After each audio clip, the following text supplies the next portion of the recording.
Hello, I'm Joel Nelson, and this is the Joel vs. Arthritis podcast.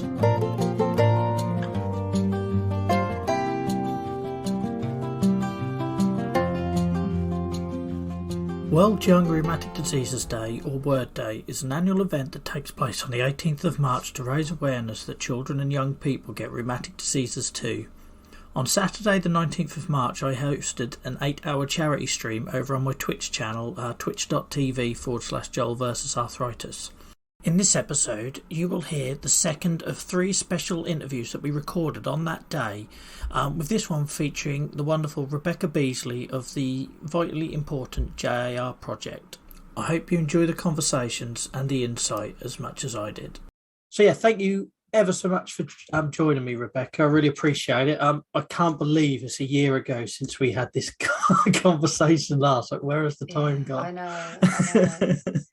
It's brilliant, but we've been doing so much since then as well that I can't wait to kind of tell you all about it. So yeah, thank you for having me. And that last year it was brilliant to chat with someone who kind of understands what it's like as well. So that was great. Yeah, thank you. It was definitely one of my highlights doing the podcast last year. So for anyone, we won't assume that everybody's listened to that. So anybody that's new either to what I do or the JAR project, do you want to just give just a couple of introductions? One about the charity, I suppose, because obviously that's what we're here for today, and also a little bit about yourself and what you do with the charity. Yeah, so I don't know if it makes sense actually to start with my background. I don't know if that would be a better whichever you're more comfortable way with. Yeah. But if I ramble too much, then please stop me.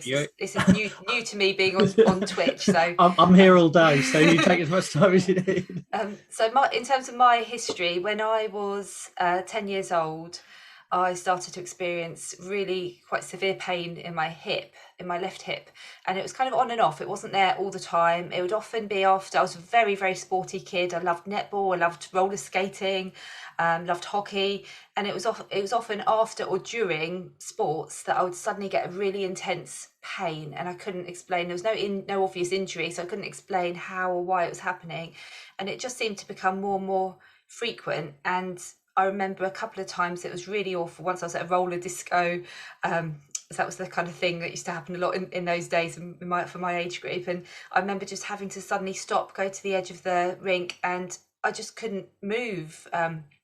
It was scary, and I didn't know what was happening or why. Another time I was playing netball, and straight after the netball match, I think my mum had to help me get to the car, and again I just couldn't walk. The only way I could describe it at the time is it almost felt like a twisting inside my hip. There was no obvious swelling, no injury that I'd had, so it was all a bit of a mystery as to what was wrong. And then it was a story that I still hear happening with children with JIA now, but it was multiple trips to the GP. Nothing wrong, can't see anything wrong, nothing wrong with her. Even x-rays were kind of showing up normal. So it was a bit of a mystery as to what was happening for a child that was just 10 years old. Eventually it all came to a head one day in Harvest Assembly at school, and everyone was kind of sitting on the floor, as you do for Harvest Assembly, sitting cross-legged on the floor. And as the assembly came to an end and the class filed out, and I just couldn't get up, and I was left there. And thankfully my mum was there watching the assembly, and by this point I was in tears, and she said, why are you not getting up? What's happening? I said, I can't move. And that was a case of getting me rushed through to the hospital to A&E. So an orthopedic person who, again, I've heard you say this, Joel, so this is how frustrating it is. They said, is she trying to get out of school?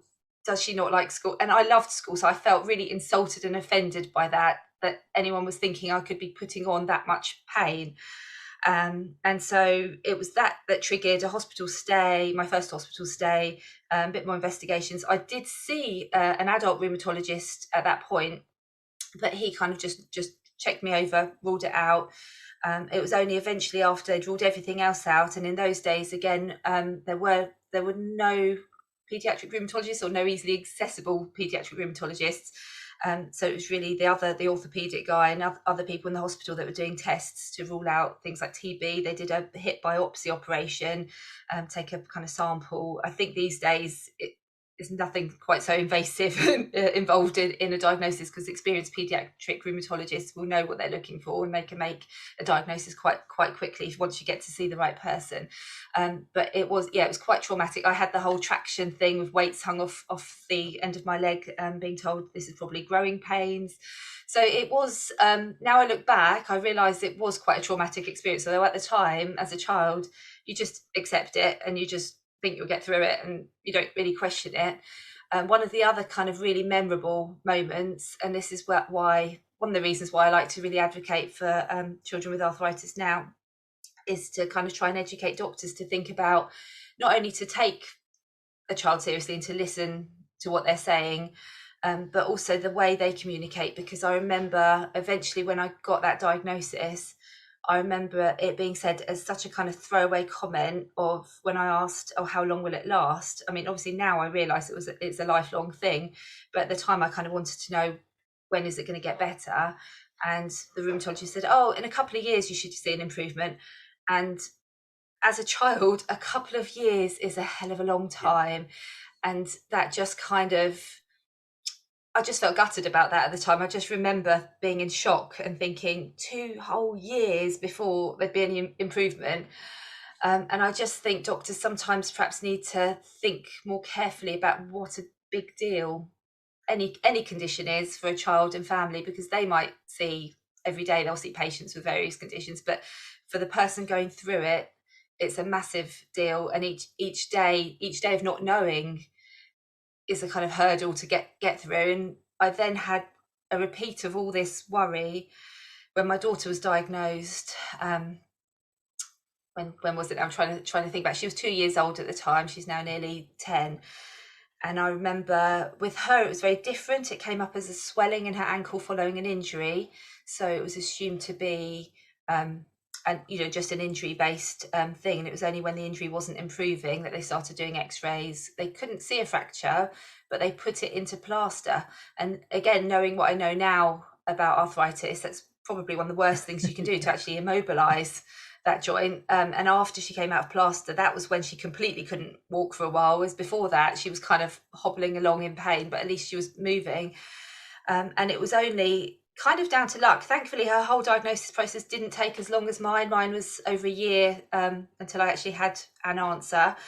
For her, from when we noticed the swelling to when she got a diagnosis, it was 3 months.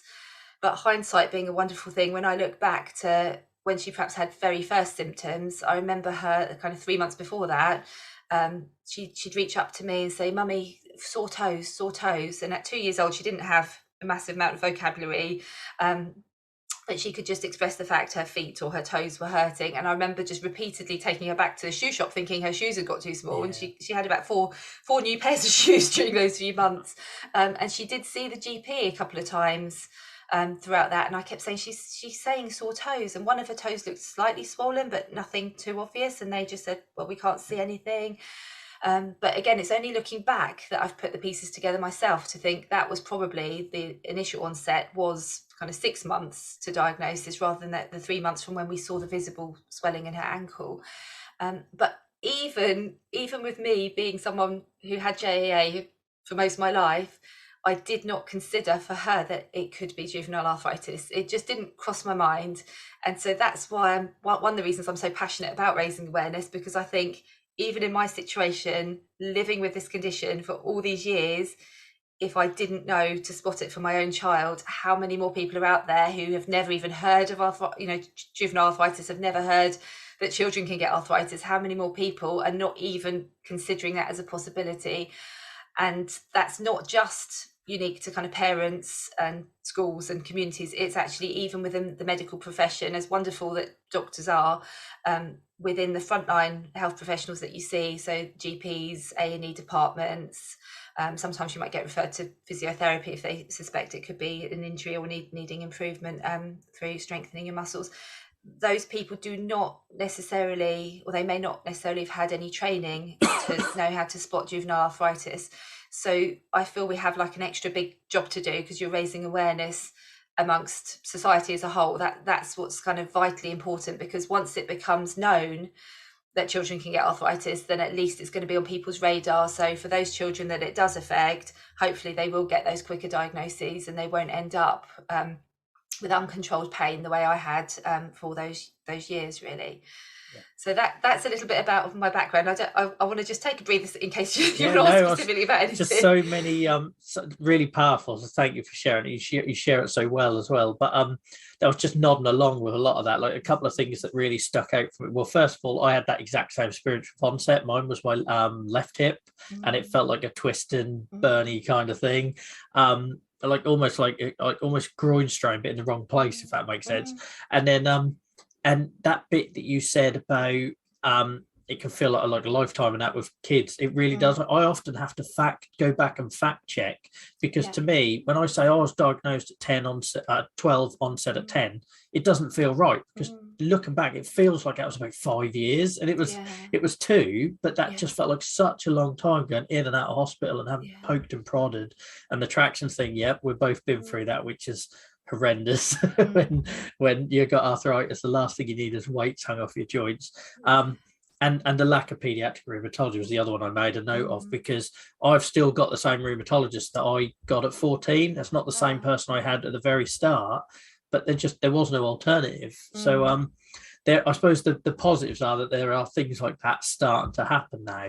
But I think the bit that probably out of everything you said that still worries me is that whole primary, GP level, it's still not being considered. And I remember that was my first real big battle. Once I got into the whole hospital bit, things moved quite quickly. But yeah, it's that making GPs aware to think JIA and put it into the mix, isn't it? Definitely. And with one of the Word Day webinars yesterday, there was a lot of kind of hope, I suppose. Everyone's describing it as, we're in the business of hope and giving kids hope for the future. And that's absolutely right to do that. And they were talking about the advances in medication and, kind of personalised medicine coming in future, and knowing based on, kind of certain factors they can check, if a child has this type of JA, then this medication is likely to be most effective. And that's all amazing and brilliant, and 100% supportive of that kind of thing happening. It's brilliant that those options are hopefully going to be available to children with JA in the future. But we mustn't lose sight of the fact that that is all dependent on getting, from the GP or from the hospital to see that paediatric rheumatologist to get that diagnosis in the first place. And I think that is where there is still a lot of work to do, because it's sadly one of the most common stories I hear when I'm in touch with parents. It always seems to be, it's very rare for anybody to say, oh, we were lucky, we got a really quick diagnosis. The norm seems to be, we had to wait a year, we had to wait over 6 months, we had to go back to the GP 5 or 6 times. And these are the stories I'm still hearing, which makes me think enough hasn't yet been done. Events like this are amazing because they're helping to raise awareness. Events like everything that was done yesterday for Word Day, but it is an ongoing. It's not just for one day of the year. This is something we all can be doing, and anybody, whether you're affected by arthritis or not. This is what I always say. You might think, oh, this is irrelevant to me, I don't need to know about this stuff, but actually it's good to know that children can get arthritis, because you never know when you might come across a friend, a family member, a child who's kind of just struggling a bit and without any kind of obvious explanation. And you could be the one that says, hang on a minute, have you thought this could be arthritis? Just go and get it checked out. And also to give parents that confidence to keep going back to the GP, because parents and carers will know if something's not right with their child. And we tend to, and it's good and right to trust doctors, but we tend to trust them if they say, oh, go away, there's nothing wrong. It's really hard to have that courage and confidence to go back again and say, hang on a minute, I really do feel there's something wrong. So I just want parents to really follow their gut with that, that if their child, and it doesn't have to be anything, it can just be subtle little things. It could just be, very slight limp. It could be they've changed the way they hold a pen. It could be they're struggling to chew their food. It could be anything they could do fine before that's now a little bit different. it's worth kind of checking out. And in a lot of cases, you don't need to panic. It might not be arthritis. It could be an injury. It could be something else. But if it's something that's just not improving, don't leave it more than, I think GPs in their training, they're told not to leave it more than 6 weeks before they refer. But obviously it might have been a few weeks have passed before the parent's even gone to a GP. So I'd say just get it checked out, get on their radar, because then you can go and say, look, things haven't improved. And parents, I just want to encourage them to not be afraid to ask for that referral to paediatric rheumatology, because I can see cases where a lot of heartbreak would have been avoided if that referral had been made quickly, instead of going around the houses and just trying to find out what's wrong. So that's kind of my message for parents and carers. And also I think people like teachers and in schools, they can sometimes be the ones that notice something different with a child. So really, everyone in society can have a role to play in this. So for those children who are out there that are struggling, that could have JAA, let's get them to see the right people to get the diagnosis and the treatment they need, because that's the other real big plus side of what we have going for us nowadays, is there are treatment options, there are medication options, which I didn't have available to me when I was first diagnosed. I think I was probably maybe 2 or 3 years off the point where they started using drugs like methotrexate to treat JAA. So for me, the only options I had were paracetamol and ibuprofen to treat the pain. Didn't really touch the pain. I just remember being in agony much of the time. I was reliant on crutches for several years to walk around. So those options just weren't available to me. And then without that right treatment, there's the risk of joint damage, which is what happened in my case. That my left hip just became kind of deformed, basically. It just deteriorated. That damage was done, and I lived with that damage and that pain. They kept saying to me, oh, you probably need a hip replacement at some point, but I kind of hung on until I was 40, and that year I kind of got to the end of the road and I thought, yeah, I need this hip replacement, so I had to have my hip replaced. But with prompt diagnosis, that should not be the case nowadays for the vast majority of children. Their joints can be protected with the right medication, and physiotherapy as well is a vital part of treatment. That's a part of treatment that's often overlooked. People rely on the medicines to work, and it can be really tempting once the medication's kicked in and that child is back to doing everything they were doing before, and they can run around and the pain's kind of kept under control. It's really tempting to think, oh, that's great, we don't need to do the physiotherapy exercises anymore. But actually, I saw with my own daughter how quickly that muscle strength can deteriorate again if you don't keep up the physiotherapy exercises. So once she was kind of back to doing the things she could do before, and with the medication, we kind of let the physiotherapy slip for a while, and it got to the point that when we went in for her next review at the hospital, they really noticed, and they said, oh, have you been doing the physio? And I said, oh, I kind of genuinely hadn't realised how vital it was. Yeah. And we said, well, no, she's out running and playing, doing sports, doing PE. Why does she need the physiotherapy? And they said, look, you can see, because it's so targeted, the physiotherapists are so experienced at giving really good targeted exercises to keep the right muscles strong, that we hadn't realised that just general sports and activity, obviously that is good as well, but it's not as effective as keeping up with the physiotherapy too. So she did end up having to have an inpatient stay for 2 weeks, where they really did 2 weeks of intense physiotherapy to get that strength back up. And since then we have kept it up every night. She has to do her physiotherapy exercises, and that's tough for a kid. Kids don't, it's boring. And I never did, when I was first diagnosed, I was told you need to do physiotherapy. Most days I didn't want to do my physiotherapy, so I kind of get how tough it can be. But I just say to families and to children, just do it, just get through it, tie it in with whatever works. So we tend to do, Trin does her physiotherapy whilst we read her a story, or it might be do it to music, have a treat afterwards, stickers, whatever works for your child. Find other ways. I heard a great thing from Word Day recently, where a young lad, he kind of gets moving using the Wii Sports technology, and I thought that's a brilliant way to kind of get moving. But it is important to do the targeted things as well. And one of the things Trinity's experiencing now is pain in her jaw, and I was really impressed with her physiotherapist gave her a jaw exercise to do, and I thought, wow, how experienced and amazing are these people to know that precisely, to be able to give an exercise that you can do to strengthen your jaw muscles. So speak to your physio if you're not sure what to be doing. Get that help and support you need to be doing the right exercises, and it can make a huge difference as part of an overall treatment plan. Yeah, no, they're all fun. And again, I'm nodding away because again, I hope I'll just sort of add a bit of flavour to for another angle. Is like you said about the physio bit, I think first of all, that was my experience. I didn't appreciate until I had my first proper flare as an adult how intrinsic all that was to my care. And I think, and hopefully it's not the same, but I fear it probably is after the last couple of years. That panic of like, oh, how do I get all that support again? I really had to jump through hoops to get. Whereas as a child, sounds like similar to your little one, I'd be admitted for a month, get a ton of intensive physio, and I'd come out mobile again. So when you suddenly cross that line into adult arthritis, and that suddenly is all them doors seem to get closed off. That's quite a terrifying thing. But we'll maybe come back to that again in a minute with the journey. And then the other bit I was going to add is you said about the GP and everything, and we're getting a few comments in chat about GP, and that seems to be a bit of a blocker. I was the same with my psoriasis. I went to my GP 3 or 4 times, different GPs with rashes when I was a teenager, and at no point did they tell rheumatology about that. And I probably could have got my psoriasis element bit of the JA just diagnosed a lot earlier. So it definitely does seem to be a sticking point. Before we go on to some of those challenges, do you want to just maybe explain where JAR project fits into all this and the work that you guys are doing so wonderfully? Yeah, absolutely. Juvenile Arthritis Research, we're a UK charity, and it was founded 4 years ago, and it's really to fill the gaps where there has been a lack of support, research, and kind of with the awareness as well, which is such an important part as we've been discussing.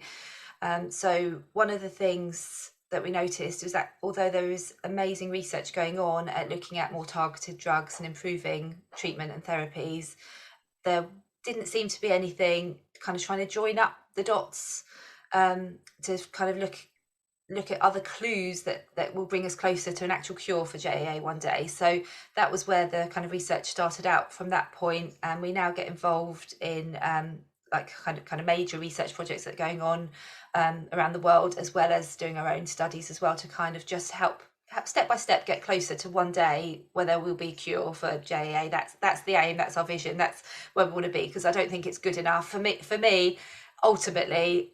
As good as treatment can get, I would love to see one day for there to be a cure, whatever that looks like, a kind of permanent remission for children, because we also know that although for the vast majority of children the medications and treatment do work, and there is this bright hope, for a few they don't ever achieve remission. So we need a solution to that. However great the medications are, there are a few that it doesn't work as effectively for, so we mustn't forget them. They matter just as much.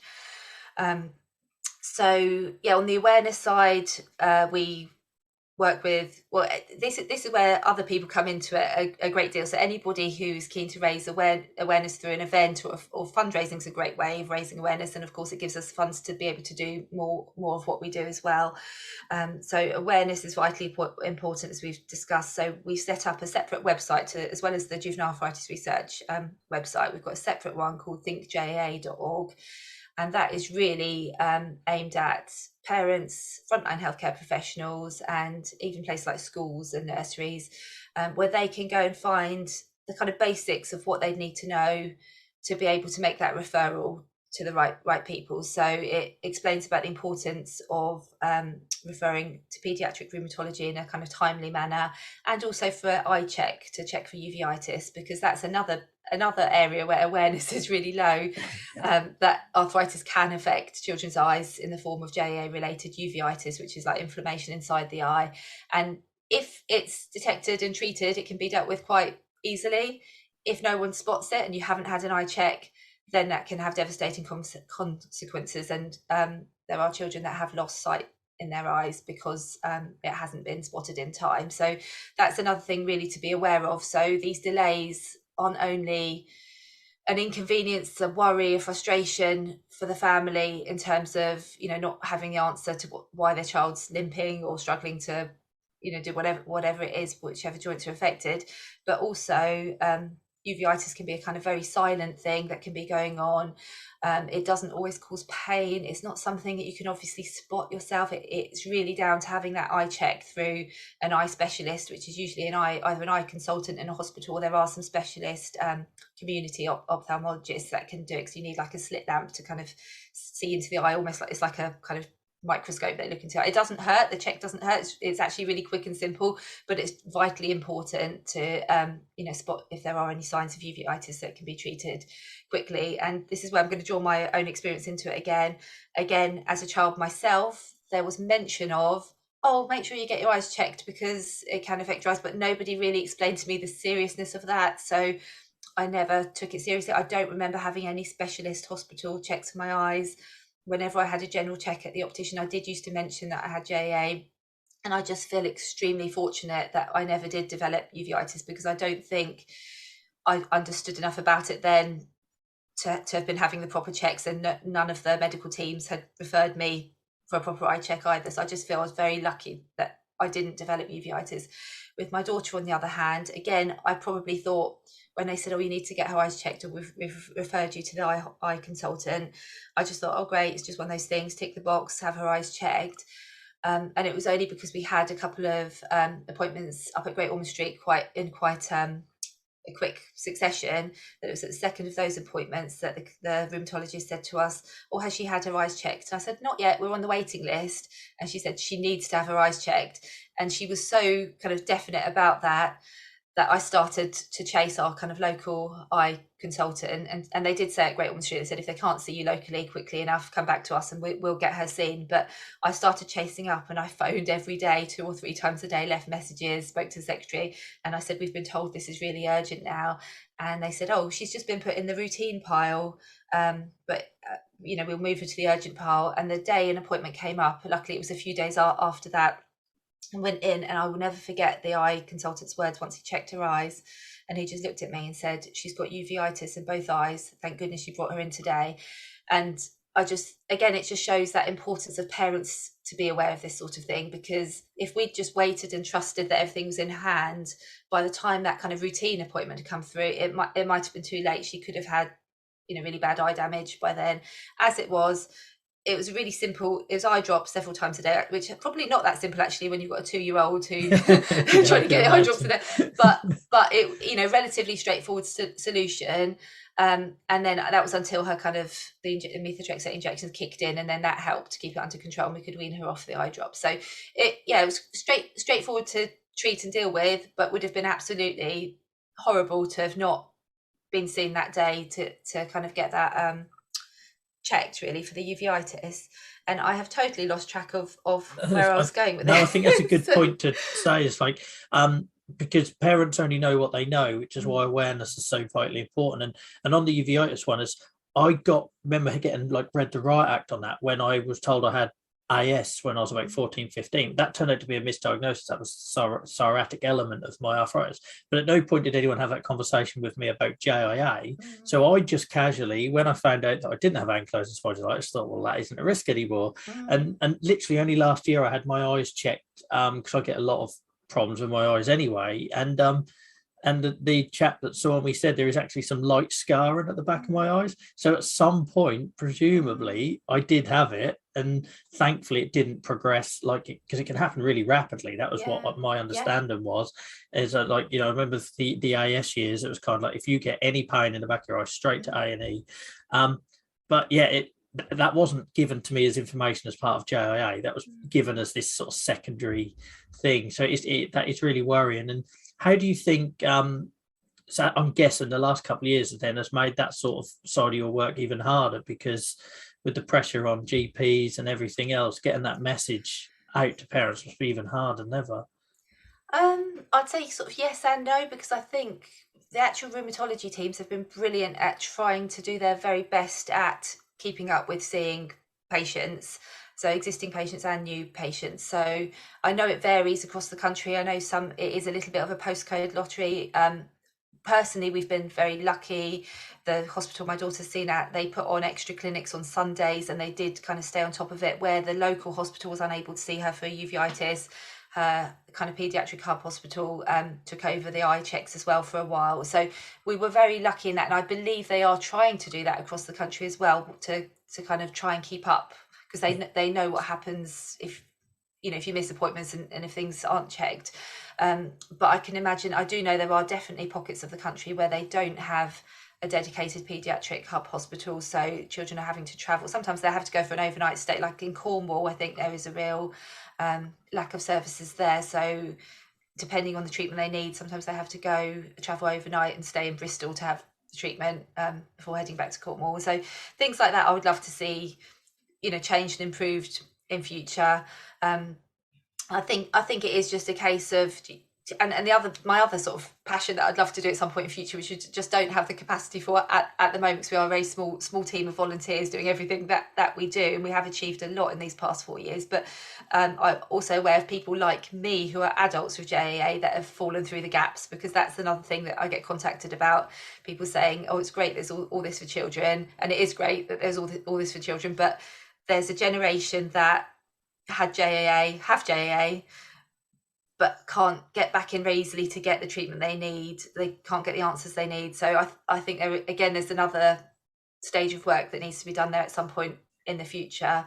And that affects me personally. I feel quite helpless at times about that, because I think I do so much to advocate for children with JAA, but I'm kind of a little bit lost when it comes to my own treatment and what to be asking for and who to be seeing. And that's a bit of a frustration. And when other people contact me in the same boat, I always say, sorry, I feel the same, but I don't know what to say. I don't know what the solution is. I don't know what the services are out there for adults with JAA. So yeah, that's something for the future. But back to kind of what we're doing, the third arm. So we've got the research awareness, and the third arm of what we do is the support work. So we do that mainly. We've developed some really valuable resources for children and families, and one of those is our Box of Hope pack, and that was originally just for younger children, where it contains a storybook about Kippo the monkey. That was actually developed by parents elsewhere in the world, and they gave us the rights to kind of translate it for a UK audience, and Kippo's loved by so many people. And it kind of covers everything in that little storybook that you kind of need to know about JAA, but in a really child friendly way. So Kippo, it goes right through the process of diagnosis and the fact he'll have to see an eye specialist and a physiotherapist, and that actually it's pretty tough having those injections, but it's really important too. So Kippo's been very popular with children. That storybook's been brilliant, and we have actually developed on the website some other kind of activities as well. So there's printables for like a pain scale, so you can start talking to your child about what levels of pain they're feeling each day, and some fun activities as well. There's a little Kippo you can print off and fold as an origami Kippo, and some colouring sheets and that kind of thing as well. And within that same Box of Hope pack, it's available to anyone in the UK with juvenile arthritis can kind of apply for one on the website. And within that, we also have a booklet that we've developed called My JAA. And again, there was a real gap in what was available. It was either you get given too much information with everything about medications that your child might need at some stage in the future, and that can be a little bit overwhelming and scary, or there's a kind of lack of information. So this My JAA booklet has almost everything you need to get started on your JAA journey. So it explains about the multidisciplinary healthcare team, all the different doctors and specialists you may need to see. And there's a really good section about schools and how schools can support a child with JAA, as well as some of the basics about what is JAA, how do you get a diagnosis, and general tips on help with sleep and having good diet and things like that as well. So that's a really and all of these are available as free downloads from the website. So if you're not in the UK and you don't qualify for Box of Hope, the vast majority of our resources we do make available absolutely free as downloads from the website as well. And then the Box of Hope was so popular with people, and they were so like, this is just what we needed. I felt so alone before I had this information. I didn't feel I knew anything to be able to support my child, and now I do. So we actually developed one for older children. So for over 10s, they get sent, it's the same form on the website, but if they're over the age of 10, they get sent a little Box of Hope, what we call the teen pack. And in there's a different book, so it's more aimed at kind of teenagers or over 10s really, and that was written, it's called Peg Leg, and it was written by a young lad called Ned, who he has JAA, and he spent some time on crutches, and he found that everyone used to nickname him things like Peg Leg. And the book is actually really great for I think it's a great read anyway, regardless whether you have a condition or not.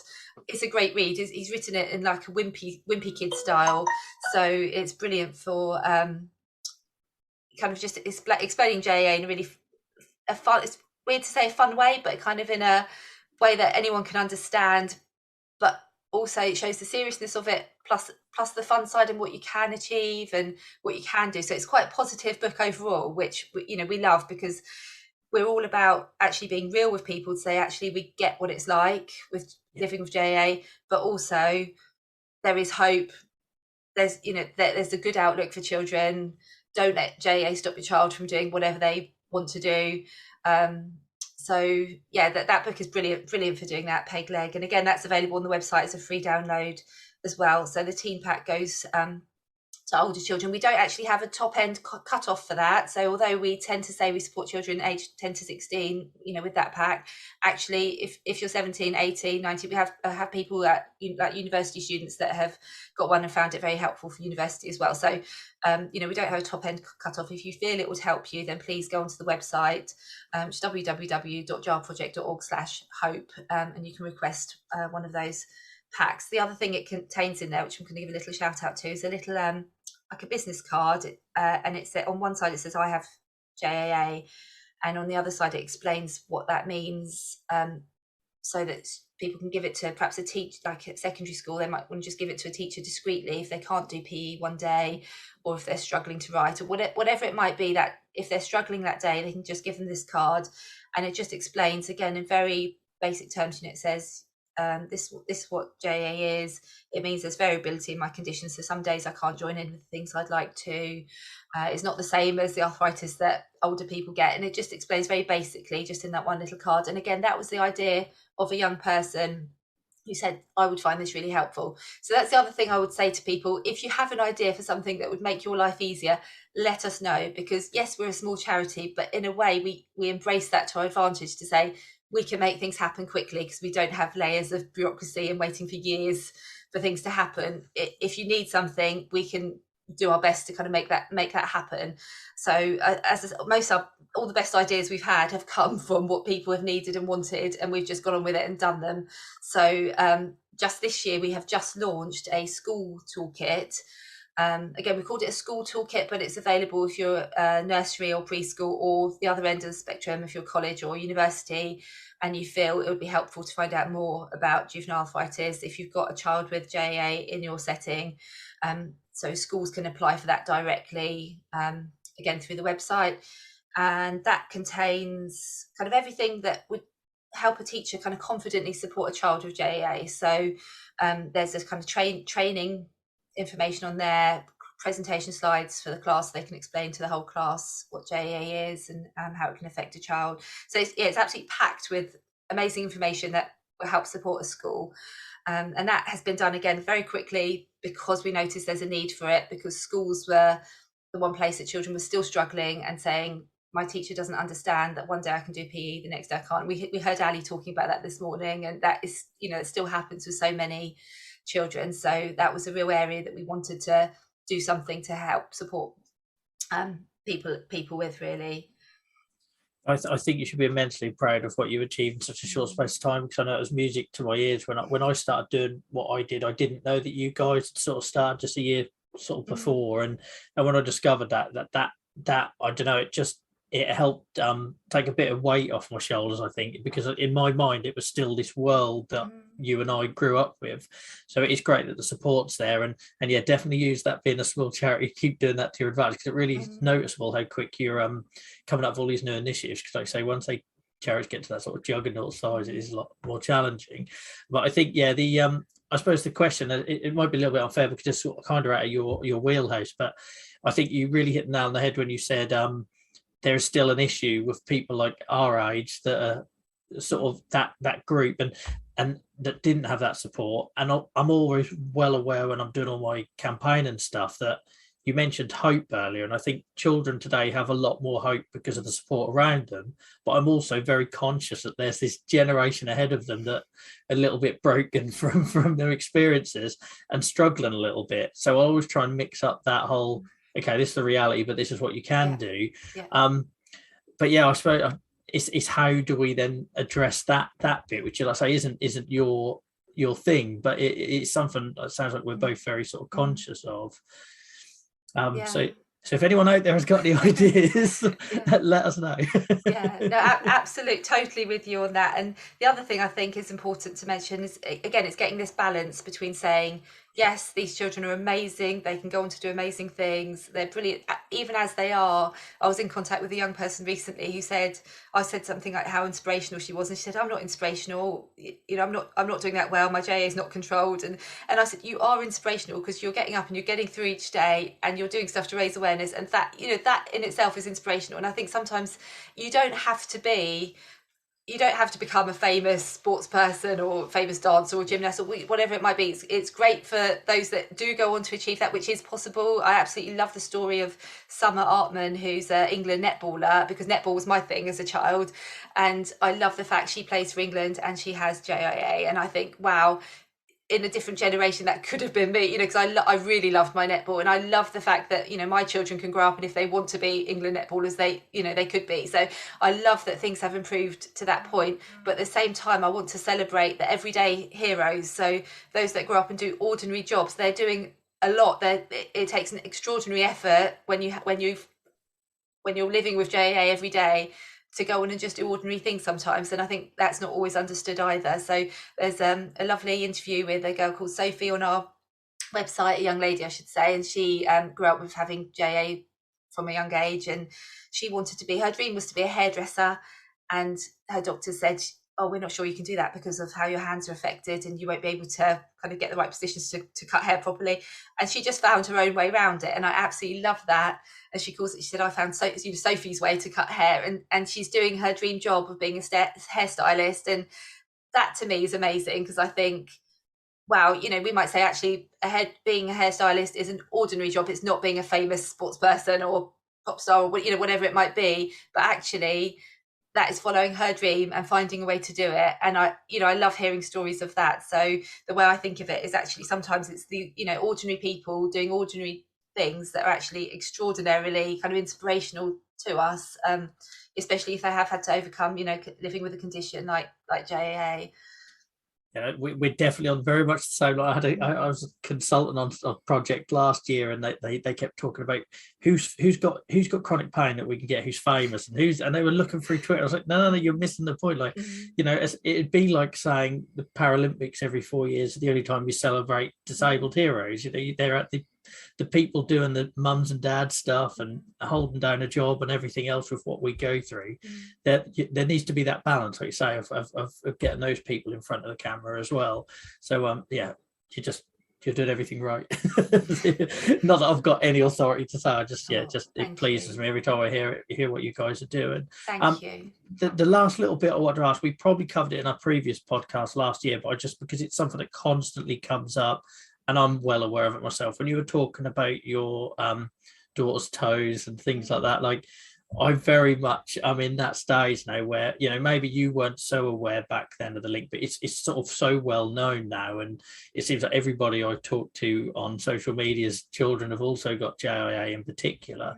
And Dylan's very much going through that stage at the minute where he'll say his knee hurts, and sometimes he's just telling tales because he finds it funny and everything else.